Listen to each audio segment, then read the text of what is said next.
90% of movies are shit, 90% of books are shit, 90% of music is shit. You just don't need to listen to them. But because advertising is free and it is thrust on your face, you get to see all of the bad stuff. You don't have a choice. Like you're doing Razorpay, you're doing Swiggy, you're doing Cleartrip, you're doing Urban Company. Chances are you're not a customer of all of them. I am.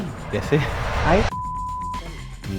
Say all of the brands that got wonderful ads in the 80s, we're talking about them now because those companies are still around. You're still buying Distillery, you're still buying Fevicol, you're still buying these things. The life cycle of a company is because of the financial structure of how companies are being built. 5 minutes mein baith ke, if you come up with a great idea and charge me 50 lakh for it, I feel cheated. I've always felt that actually the biggest failure of agencies is they fail to market themselves. Hence they get no sympathy also because you're supposed to be the storytellers and you forgot to tell your own. Because there are lots of agencies, there are very few agency brands. I have never cared about brands. I've cared about... Welcome everyone. Today we have with us PG Aditya of Talented. PG is the ex-Chief Creative Officer of Dentsu Web Chutney and then started his own agency called Talented. They are behind some of my favorite campaigns across Razorpay and Swiggy and Urban Company and many, many more. But perhaps his most endearing quality is the fact that he's a big brand lover of The Whole Truth, which is also the reason why he very kindly accepted to take out time and especially come to Bombay. He's not based out of Bombay to come do this. Thank you so much, PG, Thanks, for making the time. PG, we are doing this because I'm the first to admit there are enough and more podcasts. We don't need another podcast in this world. The very limited, small thing we are trying to solve is, I believe that marketing is very misunderstood. All the parts of marketing, from packaging to pricing to advertising to talent and creativity, are grossly misunderstood both individually and as a whole. And through this podcast, we are trying to unpack each part by talking to folks who are at the cutting edge of that piece of marketing. Sure. And hence, it's a real pleasure to have you on this pod. And as with everyone, I'm going to start by just asking you, what is marketing? My dad used to be in sales, and I've always thought he used to be in marketing. So I think when he described the difference to me, it just honestly felt like, sure, 2 plus 3 is 5, 4 plus 1 is 5, type thing, right? So the salesperson is essential. Let me put it this way, right? So the salesperson is essential. The marketing as a function is not as essential as sales as a function, I guess. It's almost like if sales is execution, marketing is strategy. Yeah. It kind of okay, we started with abuses. No, but in a way that, and you can see it manifesting in I guess the way the whole industry is unfolded, right? Like if you're a bootstrapped founder and all is a new age term.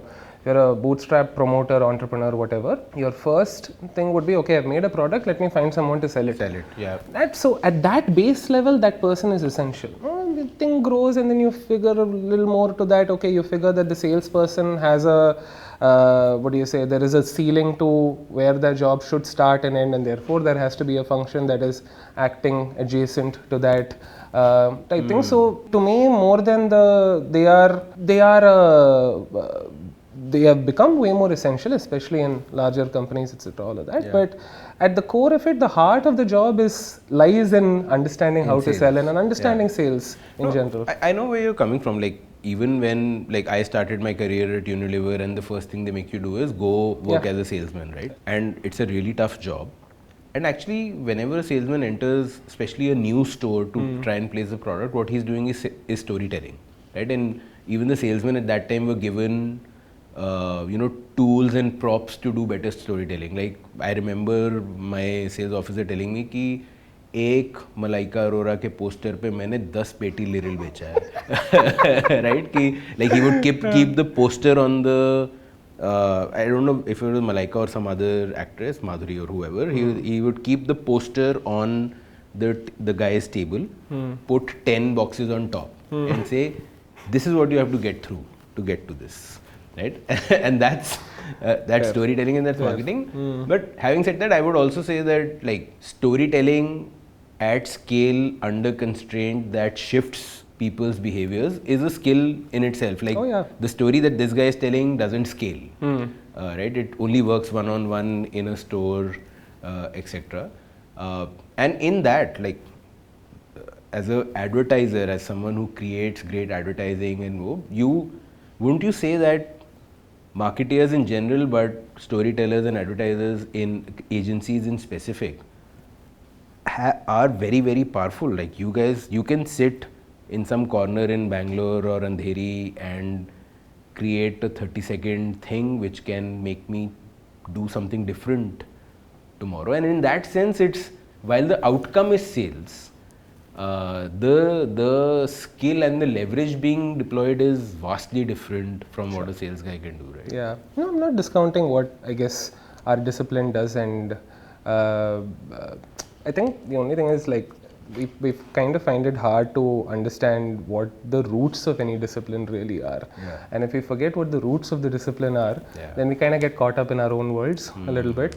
So architect, civil engineer, marketer, salesperson, I guess, in a way. So there is a certain rawness to a salesperson's experience about the very harsh truths about customers in B2B or B2C, which I don't think the marketer needs to go and do some field research for that. It's not part of the everyday. We've seen how dangerous that can be, you know, like the whole criticism around Bollywood second generation, the Nepo kids influence generation, where they said that, okay, you did not have real life experiences, you only learned from movies.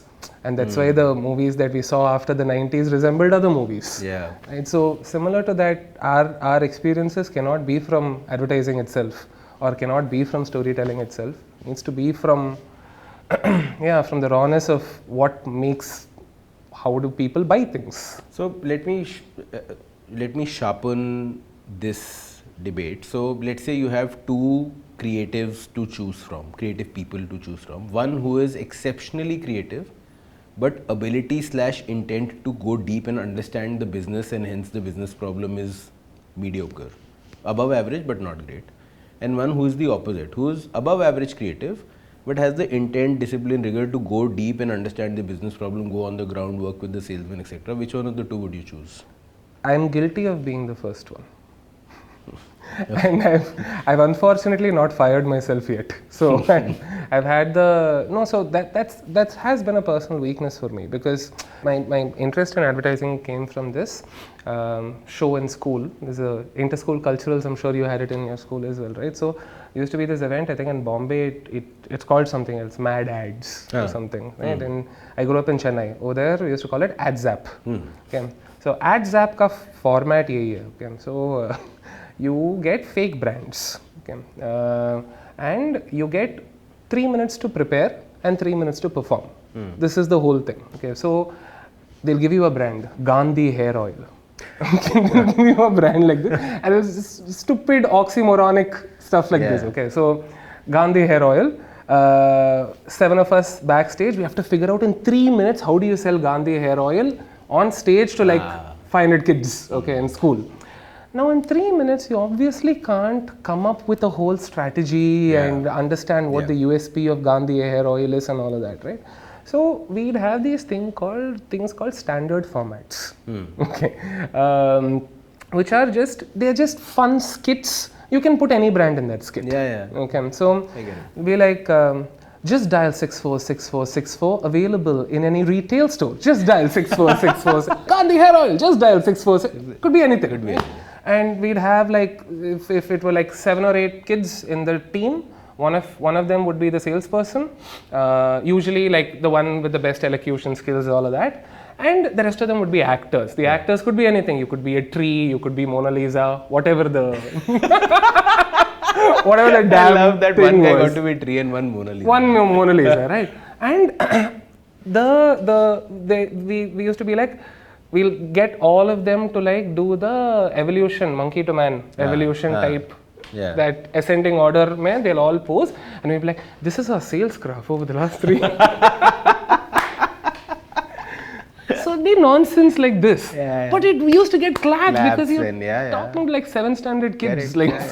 So I have never cared about brands to start with, right? Like 9th standard, 10th standard, 11th standard, 12th standard, 4 years of... You cared about claps. I've cared about applause, yes. And I've cared about audience, and I've cared about the idea of people enjoying something, which... Because before AdsApp, you used to have... I mean, I'm saying in the flow of the cultural events itself, right? So 1 hour you would have AdsApp. After that, you'd have something called... whatever it is, we call Adaptune. Before that, there will be another event, which is something else. So, advertising was just part of all of this, right? So, it's like a different way to get applause from an audience. Which, by the way, is one of the biggest criticisms that the old guard of advertising has about the new guard, according to me, that they believe that they used to build brands and memory structures which served the strategic interests of the brand, whereas now we are just about getting a clap. कि कुछ ऐसा बनाओ कि मतलब दो completely unrelated चीज़ों को juxtapose कर दो कि राहुल द्रविड़ इंदिरानगर के बीच में खड़े होकर बोल रहा है कि मैं गुंडा हूँ तो ताली तो बच जाएगी, बट उससे ब्रांड कौन सा बना इज लाइक इसमें स्ट्रैटेजी कैसे डिलीवर हुई ब्रांड की, तुम क्या मेमोरी स्ट्रक्चर डिलीवर हुआ, ये आजकल कोई नहीं सोता is one of the criticisms. Listen, we have 150 people to blame for cred. Devaya and Tanmay are the last of them. No, I asked this to Devaya also. They've done what their job had to be for that. I asked him, by the way, this question, and his answer was, his answer was, listen, they kept coming back to us 10 times. That means it worked for them. Yeah. Right? Like it delivered business results for them. There's, I mean, I think the thing is this is going to be a 4-hour podcast if we talk about ad veterans. But no, the truth is that yes, the life cycle of a brand overall, of a company, forget brand, that's a marketing term. The life cycle of a company is like, there are lots of question marks. Because of the financial structure of how companies are being built today. That has nothing to do with marketing and advertising. We are talking about, let's say, all of the brands that got wonderful ads in the 80s, we're talking about them now because those companies are still around. You're still buying Bisleri, you're still buying Fevicol, you're still buying these things. So cool, 30 years later, if you're still paying a credit card bill through cred, if you're still buying Whole Truth Pro, if these companies last 3 or 4 decades, then cool, so then that's... On that note, what is the role of advertising specifically in the whole, on the planet of business building? What does the district of advertising do? Premiumization. Brand building is fully a premiumization game, no? Like you want people to, it's literally the most foolproof, I mean, it's the hardest but most reliable way to increase margins and premiumization overall. How you want to sell a 20 rupee thing at 25 rupees, 30 rupees, this is kind of where it comes from. Case in point is luxury as a category wouldn't exist otherwise. How the hell can we have something like luxury that exists if this does not work? But this is advertising for the rich folks. But advertising was not just for the rich folks. It was also reach building that, अब तुम्हें पता ही नहीं है 5 रुपए का पार्ले जी आता तो खरीदोगे कैसे? And in that, it was about just deliver the message that this is a great biscuit that gives you energy in 5 minutes, in 5 rupees to a lot of people. I think the code of aspiration is across even for the 50 paisa eclair, right? So I don't think the myth around the Indian customer is that she or he wants things for cheap, but no, they want things that are really good and above. That's where value is, whatever. So I don't really think that a consumer is thinking that they are whatever buying something that's not good enough just because it's cheap or whatever. If the advertising does its job, then it is supposed to make you pay a little more than you might have. Or it's supposed to make you buy in the first place. You might just walk by the shop without buying a chocolate. You've gone and bought the chocolate in the first place. So I don't really. I'm not bothered about the fundamentals of it. I think it's an old industry. In 1905, somebody said that we've reached the peak of advertising. This is there in one of the books I read in college that right before, this was even before Ford and faster horses and all of that, we were like, yes, we have reached this is all that can happen. We have reached the pinnacle of whatever, 1905. Wow. This was before when Ford, in fact, started. There was did you know the pedestrian association? There used to be a pedestrian association in England. Okay. Who fully started a strike against the idea of cars. Of not moving on your feet. Yeah, right, and saying this is a huge safety hazard. How can we whatever, all of that.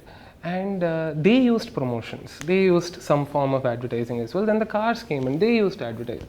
Then when cigarettes wanted to sell, they used advertising. The cigarettes couldn't be sold anymore. So then the advertising guys started using lovely ads to say, don't smoke. Don't smoke. So in fact, the whole idea of carbon footprint came up, an agency came up. Wow. And so it was a huge this thing to be like, okay, how do you take the focus off the huge conglomerates and this thing that they're doing, and also let people know that you have a part to play in the plastic straw that you use and so on. So I think the impact of this industry is I mean, it not only is it undeniable, it is out there. It's in the evidence of. Do you think there is a at least a moral load that this industry needs to carry, or are they guns for hire कि मेरे को cigarette बेचने के लिए बोलोगे, मैं तो सिर्फ I am just a medium, I am going to sell whatever you ask me to sell, तो cigarette और carbon footprint तो carbon footprint. Yeah, I think that's a position of privilege that sometimes I do enjoy that position of privilege a little bit, because it feels fair that I get to have that privilege. I think it is the responsibility comes from the idea that we are free art. And because we are free art, like for instance, I'd argue that 90% of movies are shit, 90% of books are shit, 90% of music is shit. You just don't need to listen to them. You don't need to watch all the movies. You don't need to read all the books. But because advertising is free and it is thrust on your face, you get to see all of the bad stuff. You don't have a choice, right? So, no, but bad in this, it might be a great ad done for the wrong reasons. If it's a great ad that's selling me cigarettes, I will watch it because it's entertaining. It will actually shift my behavior also. It will make cigarettes look cool. And then later, 20-30 years later, I'll realize, oh shit, I got cancer because of advertising. Is that fair? Or is it like, or do advertisers get to say that, hey, you know what, I just got a brief. I was just guns for hire, right? Like I didn't choose the war. My job is to go and kill whoever they ask me to kill. No, I think it is a recurring monologue that a lot of creative people have, and I think it's a personal dialogue for each person. People make their own decisions out of it. I know a lot of creative people in advertising. The joke is that we're very ungrateful capitalists. We'll do all of the complaining and then so correct. I think in some way there is that, but I enjoy the internal debate in one's own mind, because it shows what a vantage point you have in society, right? Yeah, how do you know all this? Yeah. It is because you are in that you are actually sitting in one clock tower, like one sniper. You can see this side, you can see that side. So I think it is you have to use it responsibility. You have to make decisions on a case by case basis. I think there is if it genuinely makes your stomach like this thing curdle, is that the word? Blood curdle. Okay, so that grr feeling, okay. Unless that comes. I think and we can move on from this, but I think the debate comes from clearly advertising is great power because it can shift behavior. But where is the great responsibility that should come along with it? So you know how a lot of people do it is it's like so if they feel like they're fully sold out and they made some Faustian bargain somewhere else, the trouble with creative people is they're very easily distracted, right? So you can get me to like make you an ad of like a new age Rosie the Riveter and get everyone to go to war. Okay. And but on the other hand, if I've also done one wonderful piece of work for some NGO and helped save like 100 animals, my soul might just go to it's heaven. Completely different, right? But that's the trouble with creative people. We're quite easily distracted that way, and that can be weaponized. we've succeeded in helping business owners internalize a few truths about advertising. We've not succeeded in a few, and we have to take responsibility for that. I don't think today's founder looks at, I mean, you are an exception to this because of your background also, but the most founders look at brand is the slowest way of growth. Right? There are it's the last place to invest. It's the last, yeah. जब बाकी सब हो गया फिर भी पैसे बचे. बिल्कुल, right? So I mean, and whatever, between painkillers and vitamins, this is a vitamin, right? So it's how do you convince a group of, let's say, I mean, if you're a VC backed firm or whatever else, and if you're looking at a year by year type thing, I mean, a brand is almost a cuss word at that point, because the associations around the word brand building is just a bunch of no's. Like, it's just a lot of people who are just telling you no for a bunch of things. And I think that's the industry did not know what that snowball effect that it would have on a new generation of founders. But interestingly, I said brand and agency, and your mind directly went to founders. You think startups and new age companies more than you think.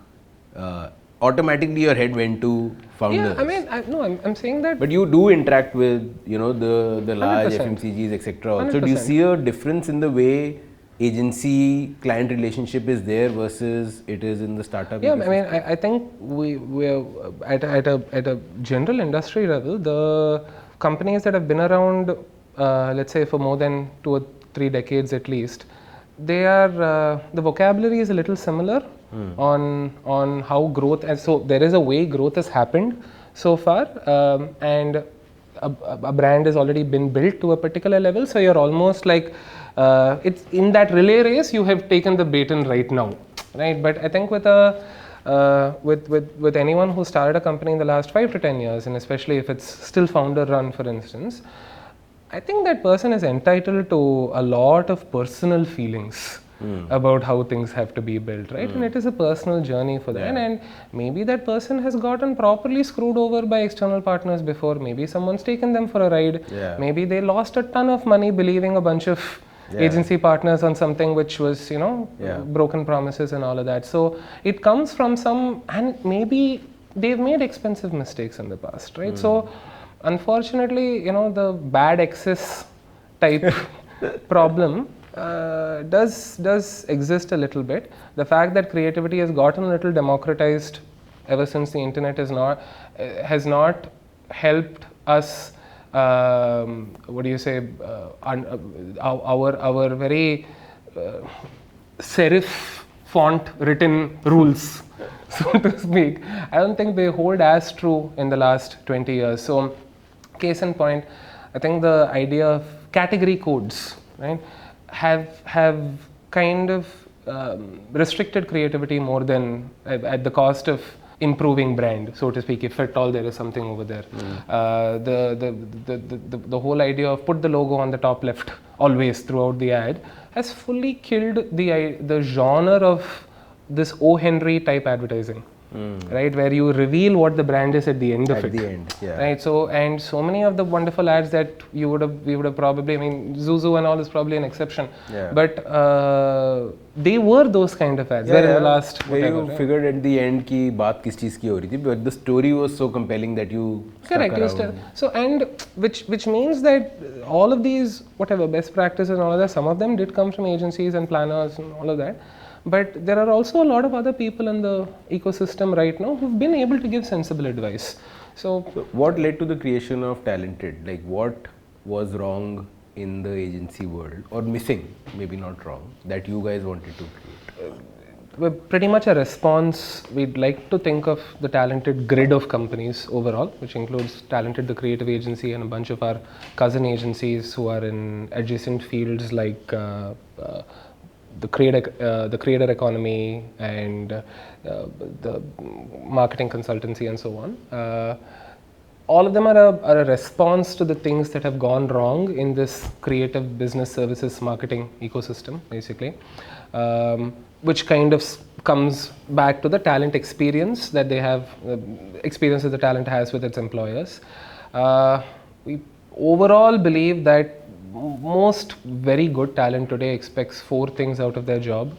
They want access to diverse creative opportunities for which they are credited generously and paid fairly without burning out. This is it. These are actually fairly sensible expectations if we think about it. How the hell have we not been able to get these very sensible expectations right? Is the pretty much the only thing we felt like the right place to start.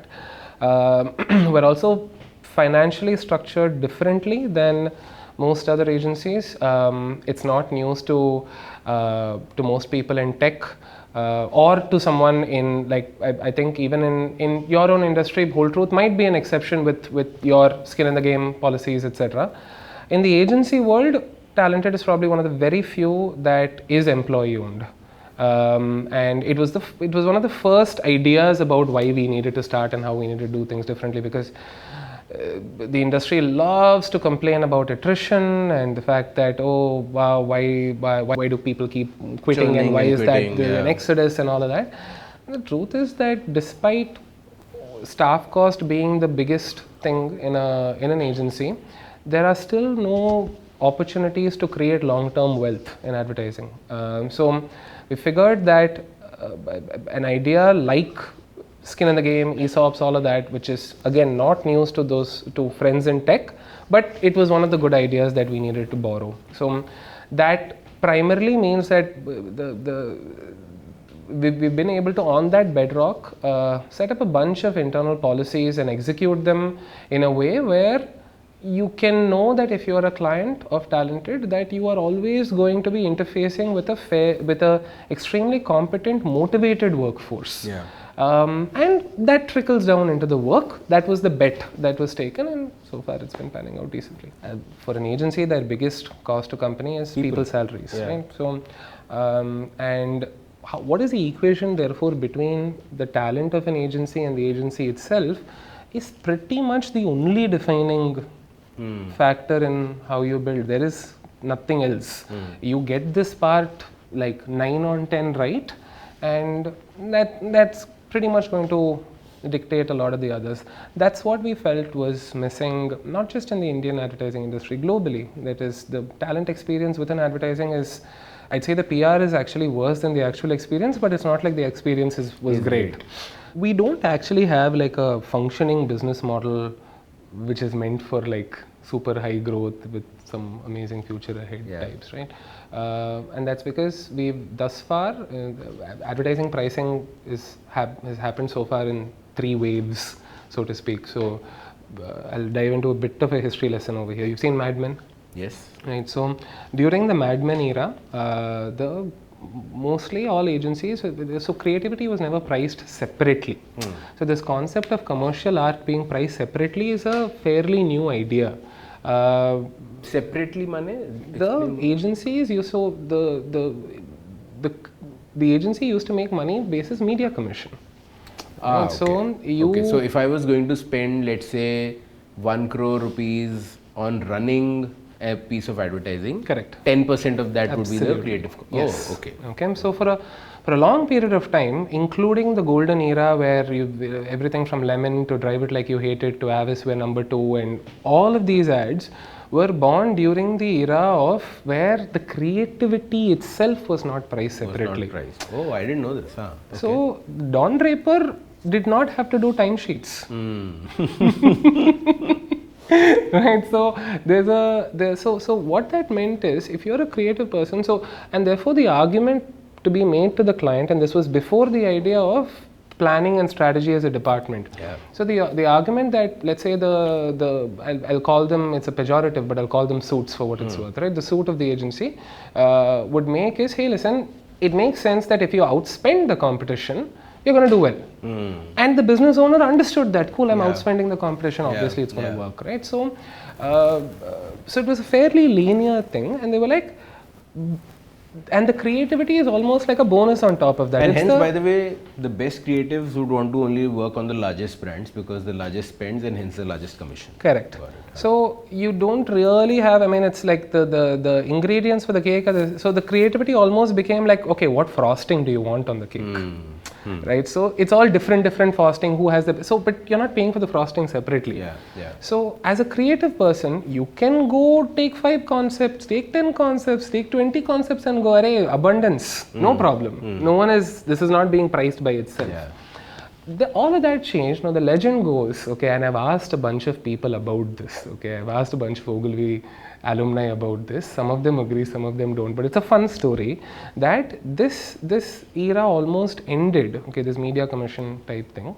It ended when the Texas branch, if I'm not wrong, of Ogilvy, when they wanted to figure a different way. I mean, Shell, the oil business, was about to end their relationship, or basically they were out of media budgets for 1 year. The oil industry overall was going through a tough time, something. So they were like telling Ogilvy, "Chalo, theek hai, I don't think we can spend this year. Shake hands." Okay. Mr. David was like, "Hey, wait, I have a nice new idea. Why do you need to end your relationship and all, Machan? Chill, no problem. I'll figure another shape out for you. Tell you what, you know how these lawyers do it, no? I'll just put a bunch of people on the Shell brand, okay, and I'll tell you how much time they're spending on the Shell brand, okay. How much ever, you might have a good year this year, you'll have a bad year next year. Are we like that? Aren't we great friends? Okay. So the legend goes that the first time this time-based pricing model was tried out was for the Shell business with Ogilvy, right? And it was, which was a business continuity hack that David Ogilvy found कि भाई मतलब कुछ काम करेंगे, we'll keep pitching ideas, कुछ अच्छा लगे तो देख लेना, नहीं तो कोई बात नहीं, but we will spend. Okay, got it. And you know the last scene of Oppenheimer where he says, remember I told you, gave you those calculations, we thought we'll burn the whole world down with one thing. That's exactly what happened. But do you agree? No, but why is this new model? So the new model is, why did it lead to a place where you believe the talented need to happen now? Yeah. So the time-based pricing is basically it's a curse. Okay.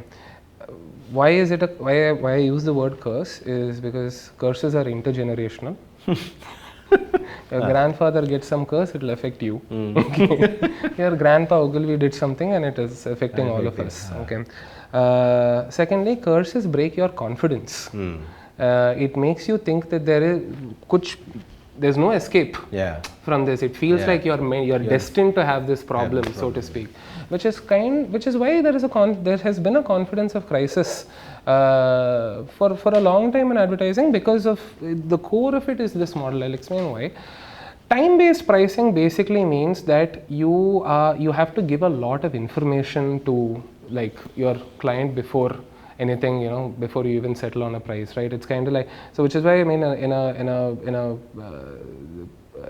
mean procurement teams alone are not to be blamed for this, but there is the kind of information that an advertising business head is expected to submit to procurement in order to, you know, get a deal is ridiculous. I mean, including the salaries of the people who work there, including what their margins are supposed. Can you imagine walking into a restaurant, ordering a bolognese and saying, no, before you give it to me, I want to know how much you pay your chef. And how much first give me an ingredient breakdown, Correct. then tell me how much gas you used, and then tell me how much the chef is paid, and tell me how many hours did he spend making this, and tell me how come you are charging me 10 rupees more than this add up.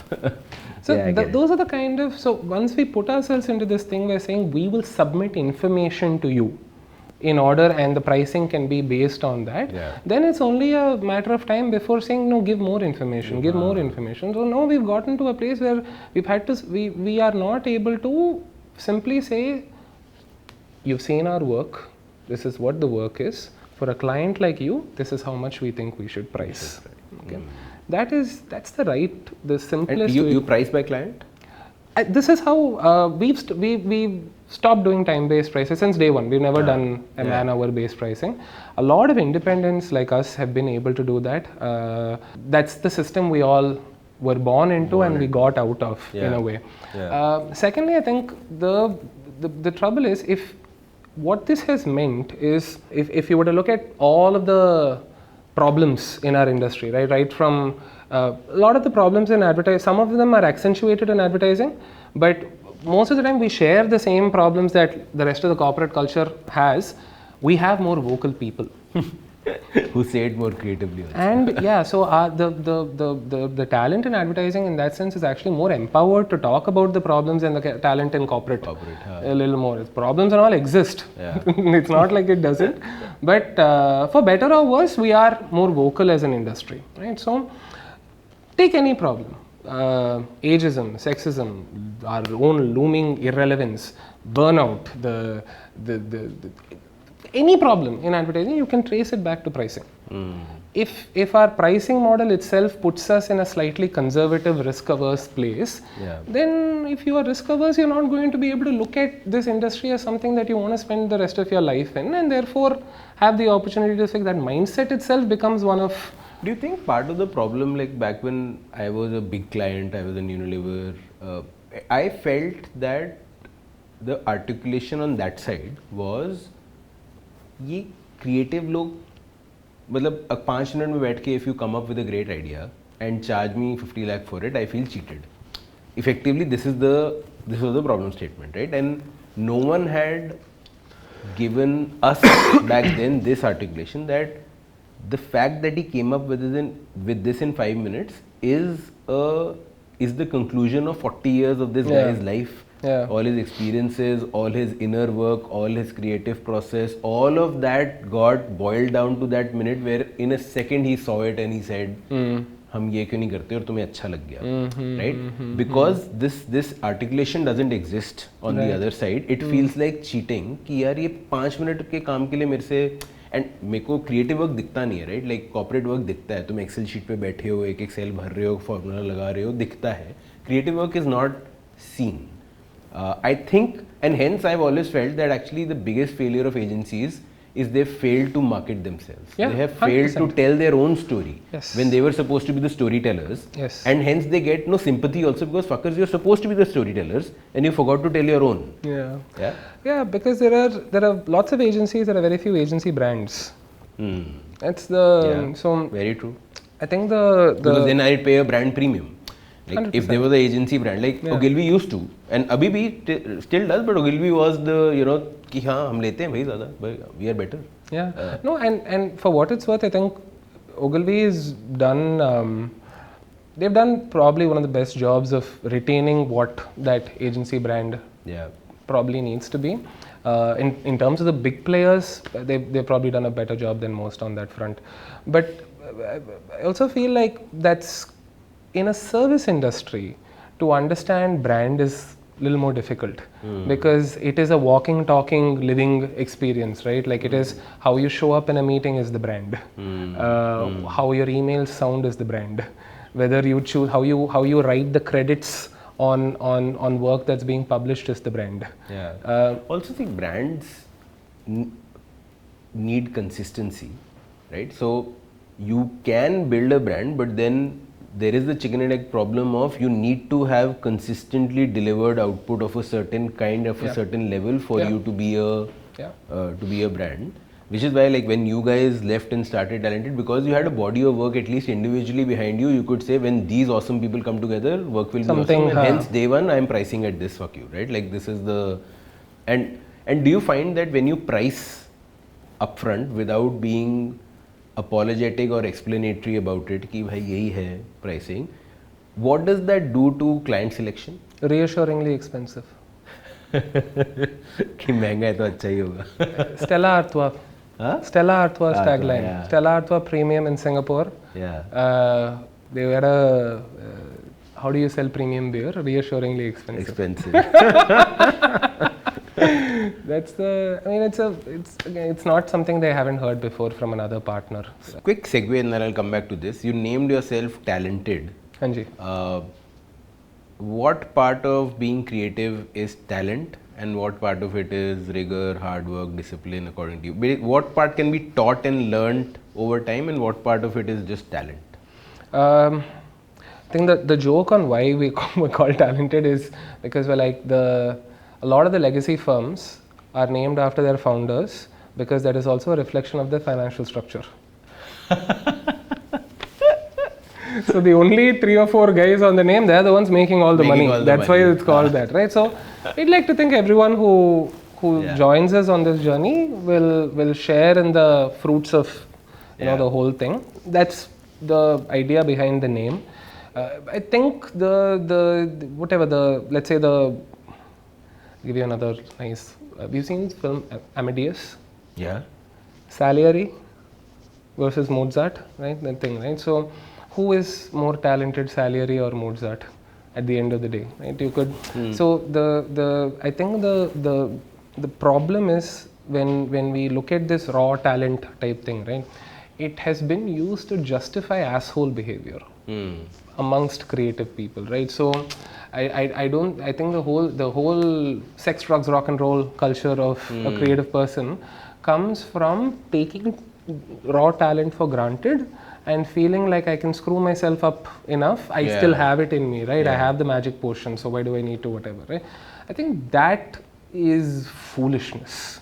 And especially I think the promised land of absolute I don't know, some general this indisciplined anarchy heaven, which is because the popular public picture of creative folks is smoking up, sitting in a corner, or having fun, etc. And sometime just epiphany happens, and I come up with a great idea.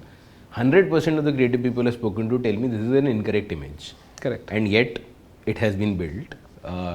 Do people in creative industries also suffer from this delusion, or it's only us outside who suffer from this delusion? No, I do think, I mean, that's what we've had to outgrow that in a way, because that's also the reason why systematically we have been a poorly paid group of people. This whole idea of the creative adult is the child who never grew up.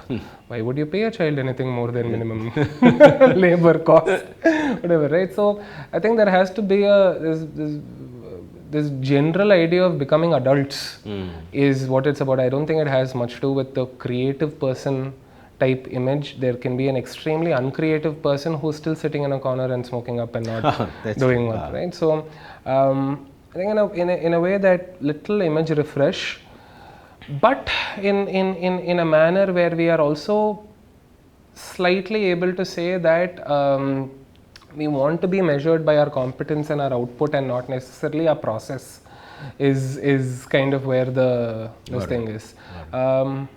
But yeah, to answer the previous question, I think the discipline and the ability and the rest of it and all of that, I do think it's I don't think it works without that. I mean, anymore it definitely doesn't work without that.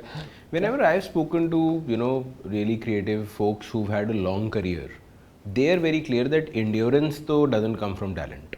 The endurance comes from rigor, having a routine, having discipline. Otherwise you are one hit or two hit wonders. You're not like 40 years sort of careers don't get built on this. So maybe that's the in the short term 5-6 साल खींच लोगे, लेकिन 40 साल का career बनाना है तो बिना उसके नहीं होने वाला. No, they're probably right. I know we keep calling it a team sport, etc., all of that. It is severely underrated how I probably come up with less than 3% of all the ideas are talented. That's, I mean, it's and the amount, how overexposed you are as someone in leadership, and how much people assume that the influence that you have on your own agency is sure you might be there helping the process and all of that, but I absolutely cannot be credited for more than maybe a few ideas in the stretch of our whatever 3.5 years right now. But does that sometimes lead to guilt that that I'm not doing enough? Or that maybe I'm not the most creative person in this room at most times, then why am I the guy at the top? Yeah, and then you're right, and you have to. I think the job. I mean, the best and worst part about a creative job is you have to like your team has to be impressed by you as a Yeah, like. and that pressure would be quite relentless. Like in every room, once PG enters, then everyone is looking at him to have. Yeah, something like don't be there and like just like you just yeah. What did you do? How did you turn this around and whatever? It's a very fair expectation.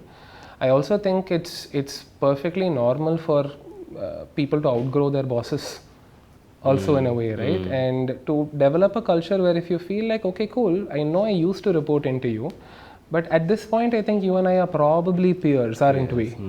Right? And to be like, yeah, you know what, we are. And for that to not be some antagonistic thing, it's fair only But if if that that is happens. happening, let's say there's someone who's reporting to you and there's someone who's reporting to them, Yeah.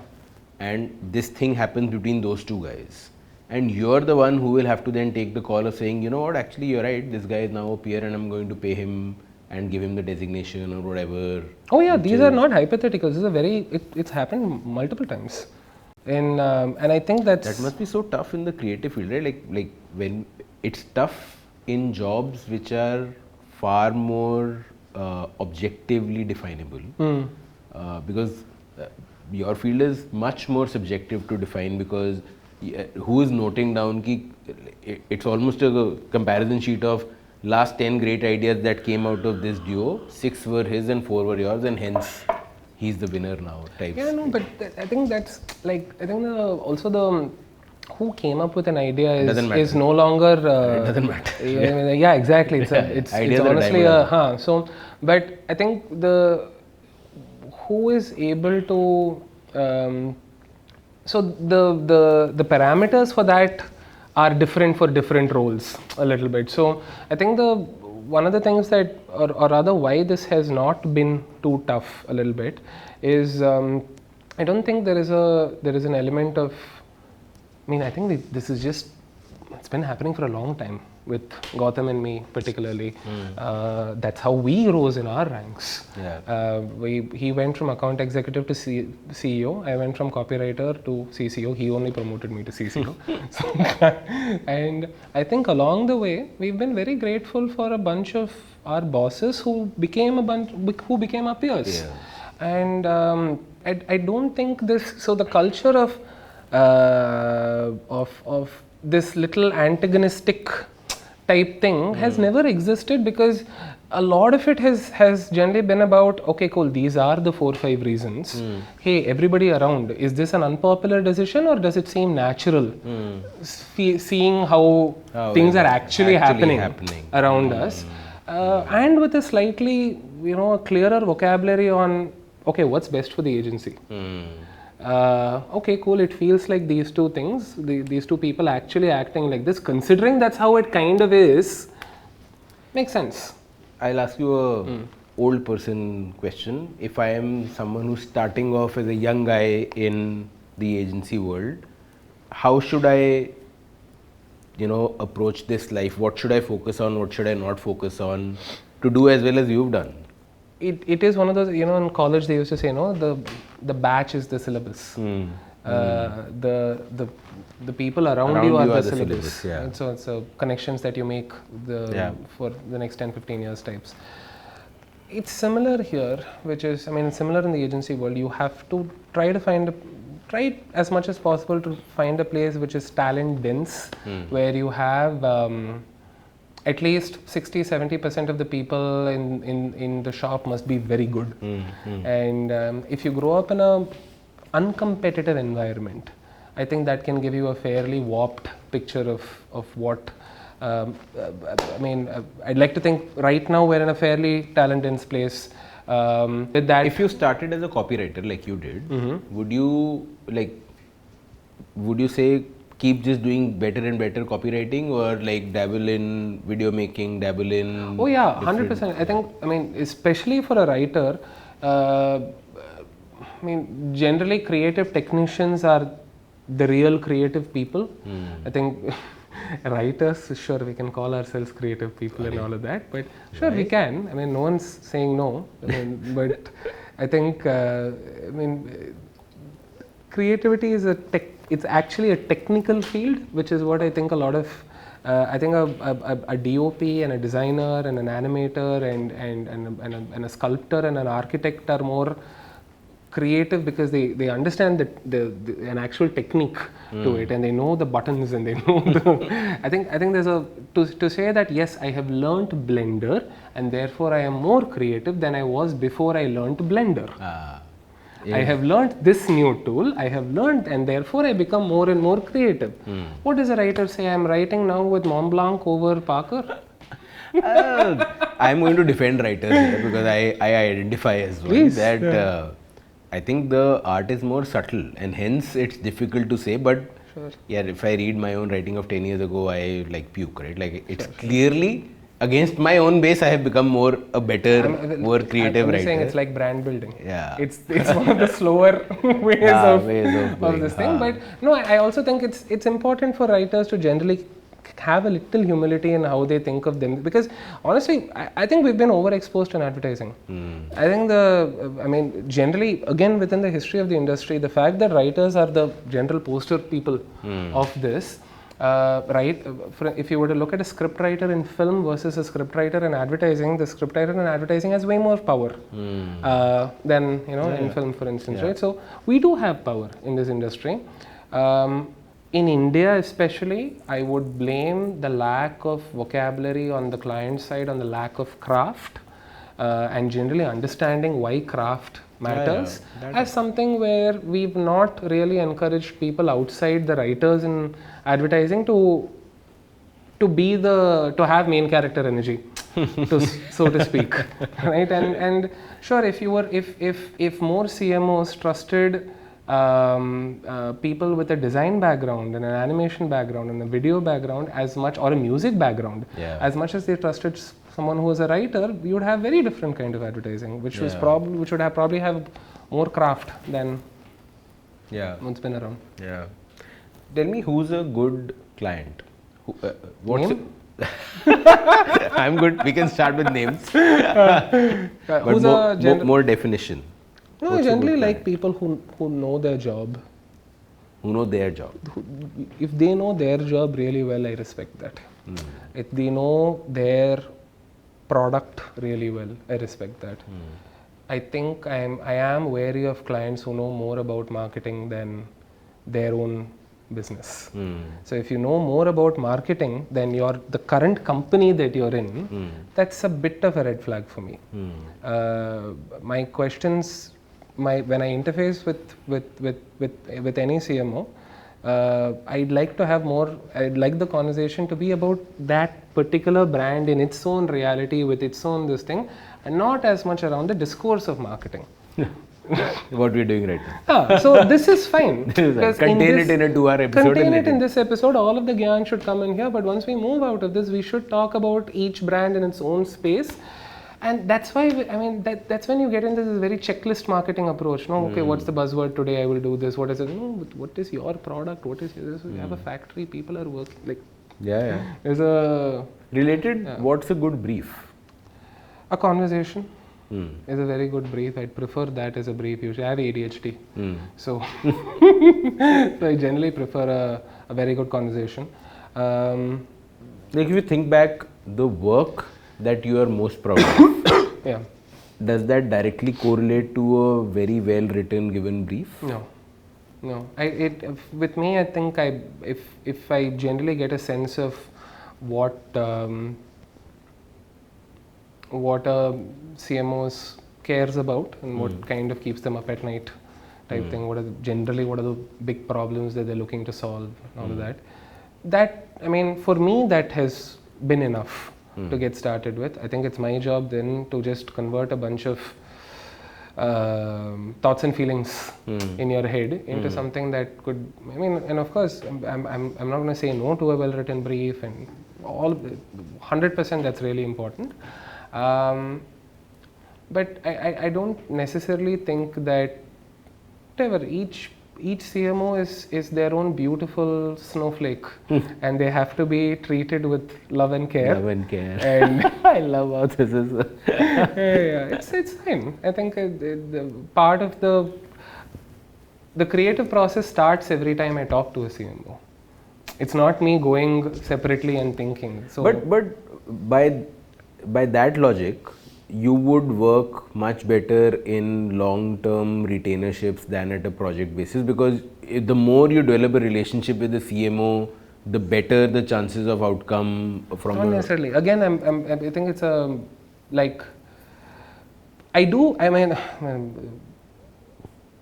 I don't think I disarm people fairly well. I agree. Thank you.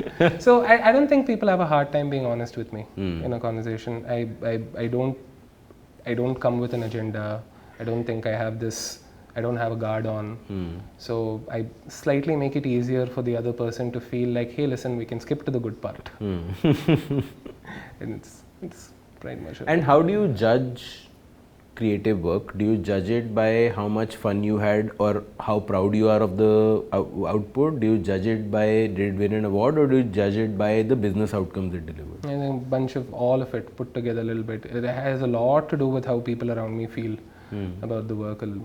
I'm very scared to be the only one who likes something. Both the carriers. I think that, I guess, is every, like I was showing you some scripts.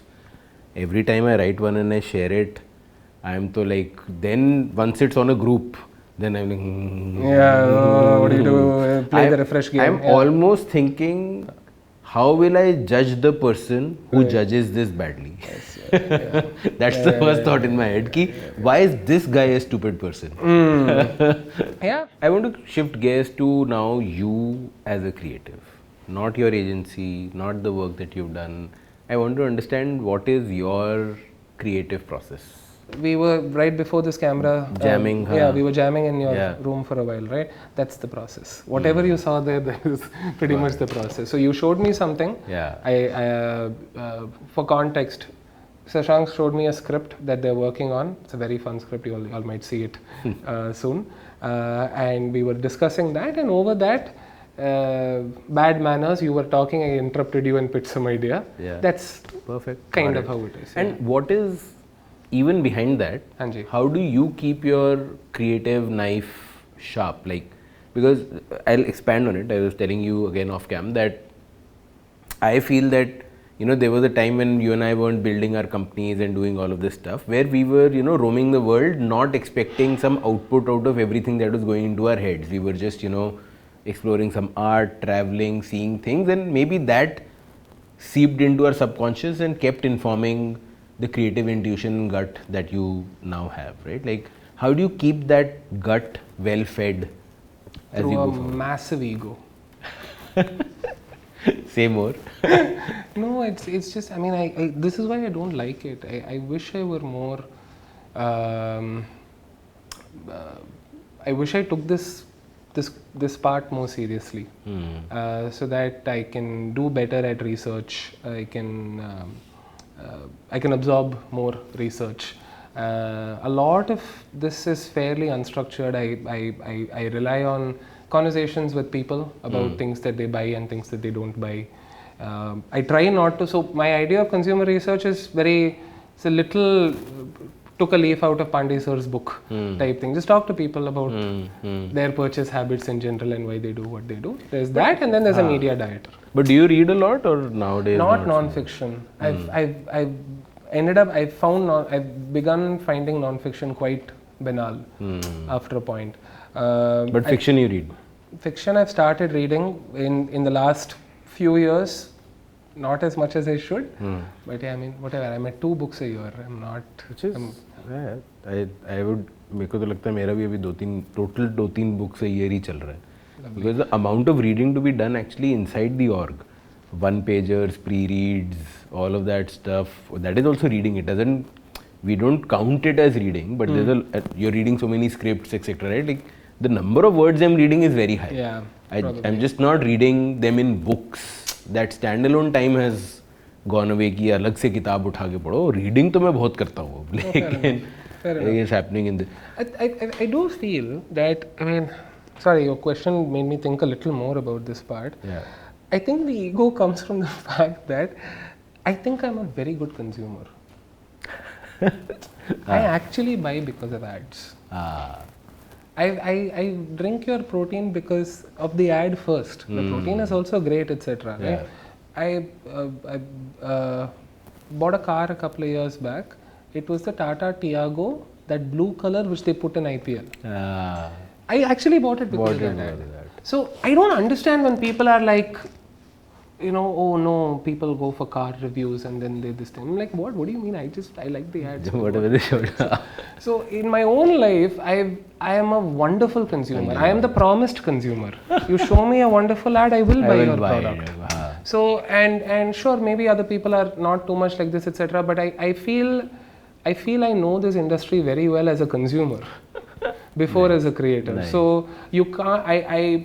I don't think it's easy to win that argument with me that I ought to be doing a checklist of things as part of my this thing, because I'm like, no, I'm buying this thing. No. But that must be that's not a scalable strength, because like you are doing Razorpay, you're doing Swiggy, you're doing ClearTrip, you're doing Urban Company. Chances are you're not a customer of all of them, right? Like Razorpay, के आप customer कैसे? I buy what I sell. That is very important to me. Okay. I'm slightly old school that way. If you become a client of Talented, I will buy your product. And I will start using you in my life. If I am your TG, that is. If I work for Ambuja Cements, I can't become TG unless I build a house. But until if in that capacity, I try to, because these are the simple ways they do it. My uncle worked for Pepsi for 30 years. There was no Kinley in his house. It was not allowed after a point. I do get solace out of that. It's a good way to design your life. It is good. Yeah, it is. And what is the, take me behind the scenes on how, do you guys have a framework for deciding which idea wins? I know it says best idea wins, but who decides best? How is best decided in the room when you guys are jamming on a brief? I sometimes feel this tussle of, I feel that this my idea is better, but I also am wearing the hat of, I am obviously biased about my idea. Correct. And I'm also wearing the hat of, it's very easy for everyone to think, obviously PG's idea is the best, is best. Yeah. How do you balance that? Are you extra harsh on your own ideas that if they are not clearly better, actually they don't get to win? I think I'm good at apologizing to people on this part. So if somebody proves me wrong, they will know that they have proven me wrong, and that I'm very happy about the fact that they've proven me wrong. So there have been times when I think I've made the wrong judgment and probably pitched something which I came up with, which did not go through. But after that happens and after I fail, it's very important for me to go to that person and be like, buddy, you were right, I was wrong. I was fully wrong, and thank you for proving me wrong. I'll keep this in mind. I think that little solace can, And tell me, as a new creative shop which is hopefully trying to solve some of the ills of the past models and evolve on top of them, are you also trying to be a school for creative people? Like, do you teach creativity also? No. So I come in and I'm on my own. My talent plus my hard work is what propels me. Is there any structural thing that makes me better? From time to time there might be, like we might do some, like we've done some programs in the past, etc. There's this Binay Faru you mentioned earlier, she was behind this program called Thinker Doer, which is trying to get people who are seen more as people who are very good at executing creative work, just generally part of the process. So we're talking account management, designers broadly, to get them to do the thinking part of it. How do you don that thinking hat as well? So there might be some upskilling programs. Our whole L&D budget has now been rebranded as an AI upskilling budget. People have started using that a whole lot more. So there will be things like this from time to time. But Talented is not a good place to learn. It's a good place to do. The kind of candidate is not someone who's coming here to learn on the job. The ideal candidate is someone who's probably worked in a few places before, who has a bunch of things that they want to do, which they've not been able to do in their current job, and you come here and you vomit, and you get all of that out there in the real world, and then you figure, okay, now how do I build on top? So you learn by doing here, not by learning. No. The last bit I want to close with is, as I was telling you, in research for this podcast is when I actually discovered the handbook, the Talented Handbook, and I've now reserved a few hours to go through all pages because the few that I read really inspired me. I shared already some of them with my team. But the main core idea there was people are ideas. Right? Say more about that. And I'm going to tell you why I asked and connected back to this. But first, just explain that idea that people are ideas. So people are ideas is a way we have. I mean, I think it's just a way we try to get each other to care about people as much as we care about ideas. I think for a creative person cares about ideas. A creative person doesn't care about people. But people are ideas. Yeah. So you are in a way, let's say, I mean, hypothetically, if you were to send a mail to join a talented.team, right? And I think we've had this come up where people are like, hey, idea here. Okay, so I'm like, okay, cool, it's working, nice. But it's it is a way to be like every idea. I mean, whatever, it'll have potential. It is you have to pitch yourself. Okay, so it kind of starts there. Just like any idea, you have to pitch yourself for what it is. You have to talk about yourself as, okay, cool, here are the best things that can come out of me. Here are all of the ways in which things can go wrong. This is what we have to do when things go wrong. So these are all vocabulary. We have this vocabulary. We just have it for ideas. We don't have it for people. Right? So in a way, it is it's more or less than that. It's just make yourself care about those two sides as equally, because that's all we have. We have people and we have ideas. That's the... And basically you're saying that since people are ideas, if you have the best people, you will have the best ideas. The best ideas, yeah. So my last question, which I was using this to lead up to, and then we have a segment that the team has planned, which we'll come to, was this: now you're not just a creative. Right, like you are a founder, you're running a business of your own, you have to manage that P&L, you have to manage all of these people, you have to hire, you have to fire, you have to do all the ops of running a business also, apart from doing the BD and the actual creative thinking, all of that stuff. Is it also an angst for you that you don't get enough time to do the creative work? No, I love the other stuff. I really love the other stuff because I fully feel like I'm growing up.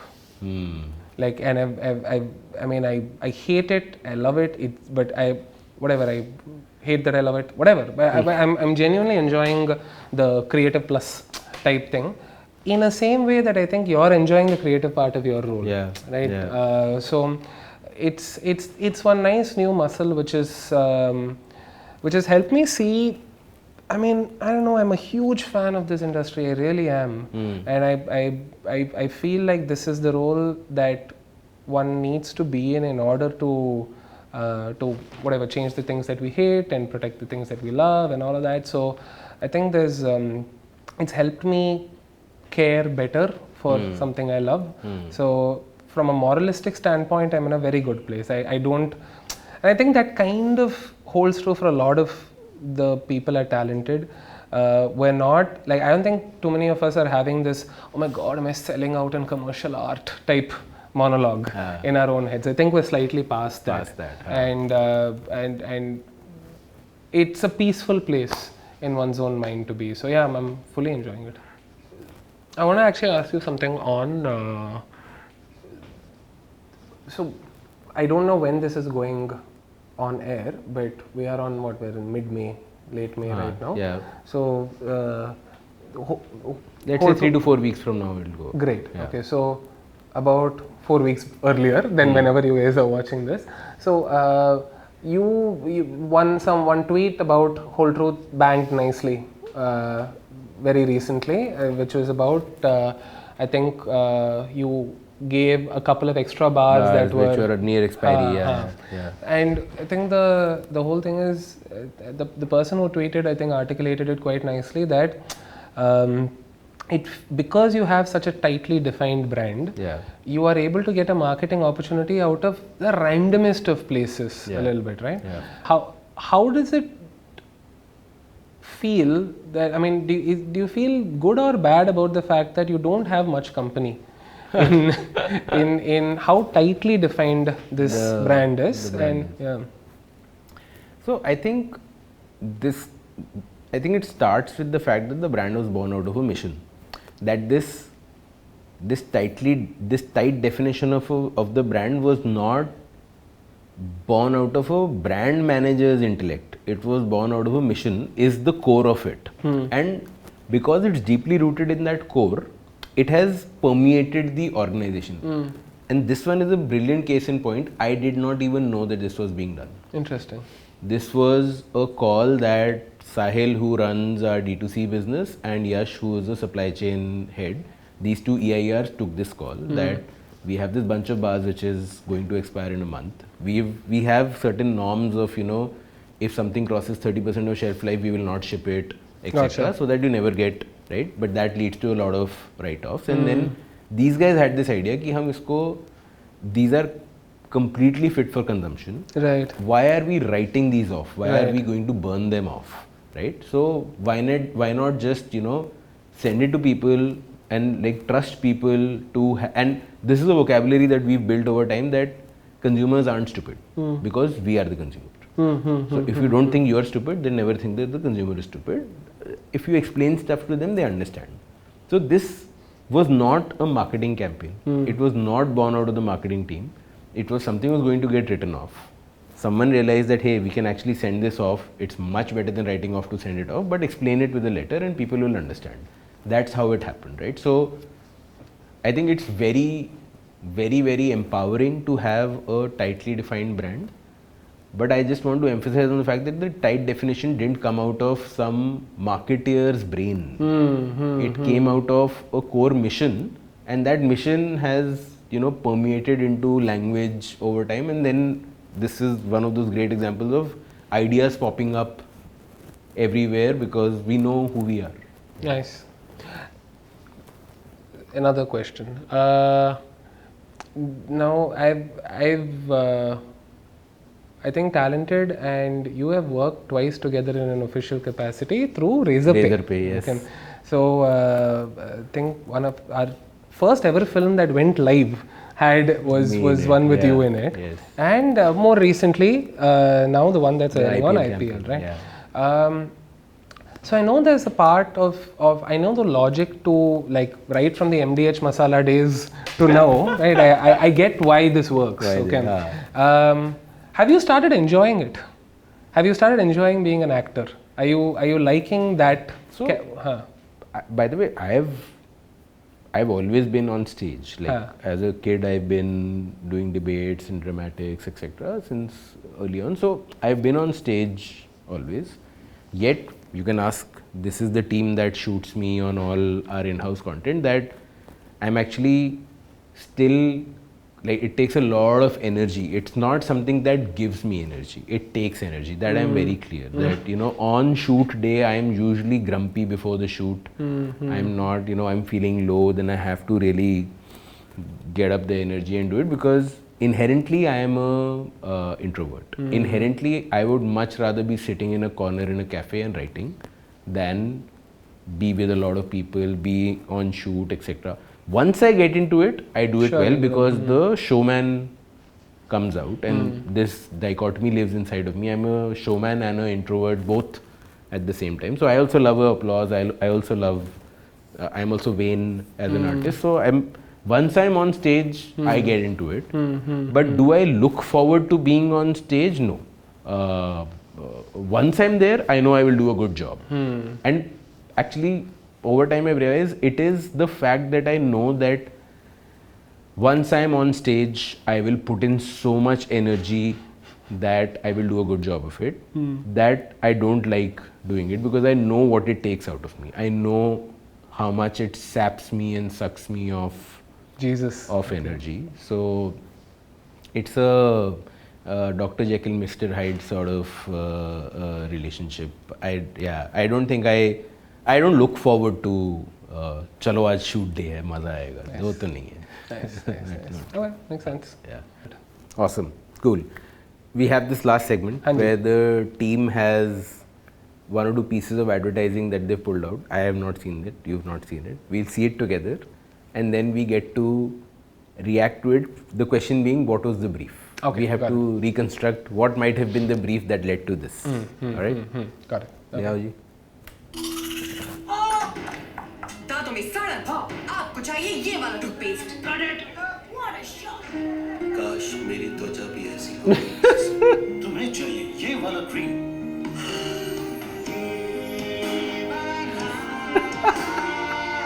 Television में धुंधली तस्वीरें तो ले आइए ये वाला TV जिसमें है पर्पल रे साउंड और मजबूत पिक्चर क्वालिटी कमजोर के बाद आपको चाहिए ये वाला सीमेंट इसमें 32 मेगापिक्सल की 843 इस सीमेंट में है कमजोर याददाश्त आपको चाहिए ये वाला चूरन I have not seen this.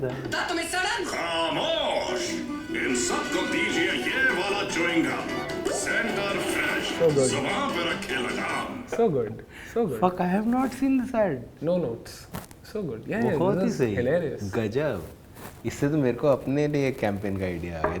This is bloody our next campaign कि बहुत सही है तो मेरे को चमक गया. Okay, हाँ. So what was the brief? The shut up and chew gum type proposition they've had for a while now. before Yeah, this, yeah, right? yeah, correct. So I guess it must have been a how do we fully create an impact with this? How do we scale up this proposition, stuff like that? I guess it's a little easier. I mean, in the whatever this kind of FMCG type landscape, the product innovation isn't like every 3 months, whatever, right? So you take one proposition and go to town with it type. So I don't think it would have been a. I think brief too there's different the like obviously the starting point is it's a impulse category where actually कोई differentiation तो है नहीं किसी में. So बिल्कुल.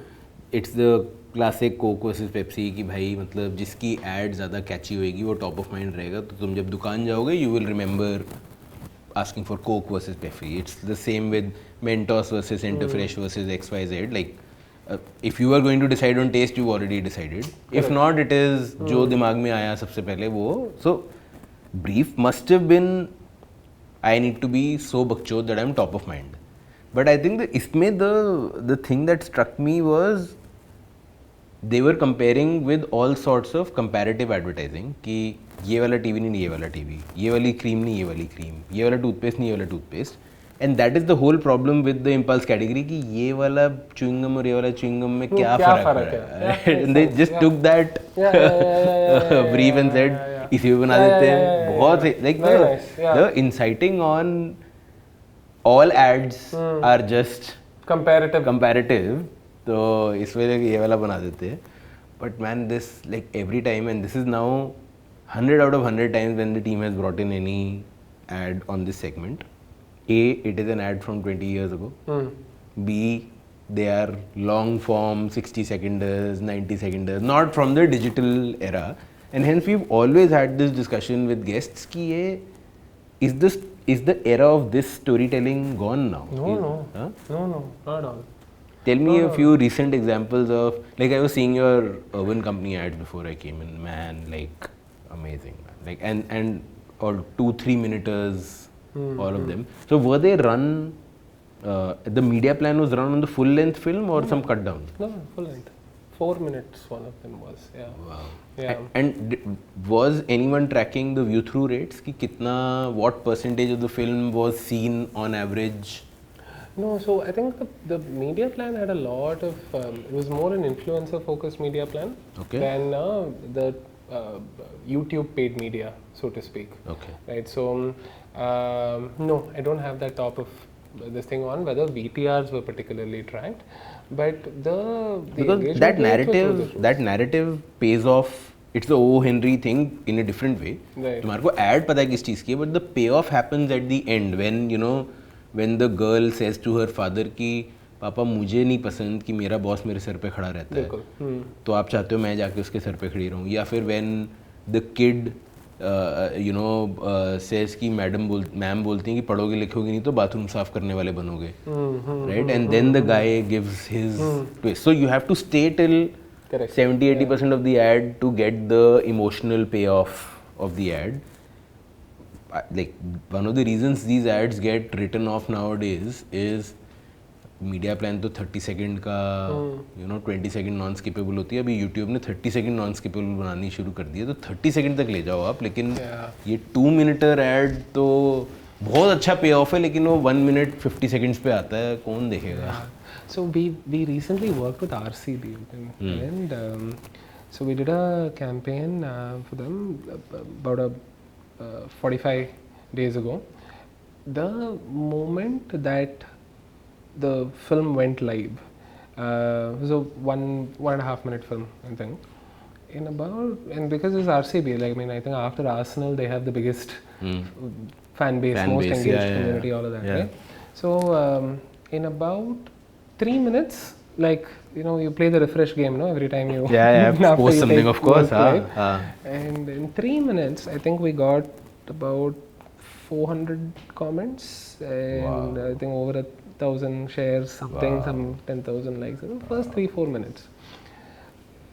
We are being fully fooled with this paid media being some whatever and all. I mean the kind of, I am so envious on behalf of all of the brands that I work with for that sheer power of organic distribution that a brand like RCB is able to have. And honestly, I think tons to learn for marketers, especially about the paid media landscape itself and whether we are in our own it's our own prison. No, we put ourselves in a bunch of these boxes. However, every single time through, if you are able to build your own distribution, which is what I think you've also been trying to do, right? And fairly successfully so far with Whole Truth. Building your own distribution is getting more and more important because of how fragmented paid media is getting. Right? And brands that have somehow successfully been able to do that, they're actually able to breathe a sigh of relief from saying, okay, cool, I don't need to think with the same metrics on this 20 second, 30 second, 15 second. 1 second का होना चाहिए, y length का होना चाहिए, इस पे very good. Right, so there's, I mean and even in, I don't know the media plan on this particular ad, but if you think you're able to to start with some sort of an invested audience a little bit, which is why I think a creator-led media plan, an influencer-led media plan, those are scoring a little higher. But do you ask right up front when a brief comes to you कि इसके ऊपर media plan क्या है? Like for example, Razorpay, I know, doesn't have their own distribution, right? So they do rely on paid media. Correct. Right? And it was like this one was going to be Razorpay came in as the fact that it was to be run on IPL is part of the idea itself. Right? So I mean, in that way, I generally have a huge criticism on our media infrastructure overall, digital, offline, otherwise, all of it. For the kind of consumer base we have, we deserve a Times Square. Where is our Times Square? Times Square, Our Times Square is those 7 billboards next to SV Road and Lincoln Road. That's our Times Square. At that junction. At that junction, that 7 billboards. No, that's our Times Square. We deserve a much better outdoor media landscape. We deserve a much cleaner paid media landscape on digital for the amount of money that gets spent on it. I don't think we have it overall. That's true. Awesome. I think that's a wrap.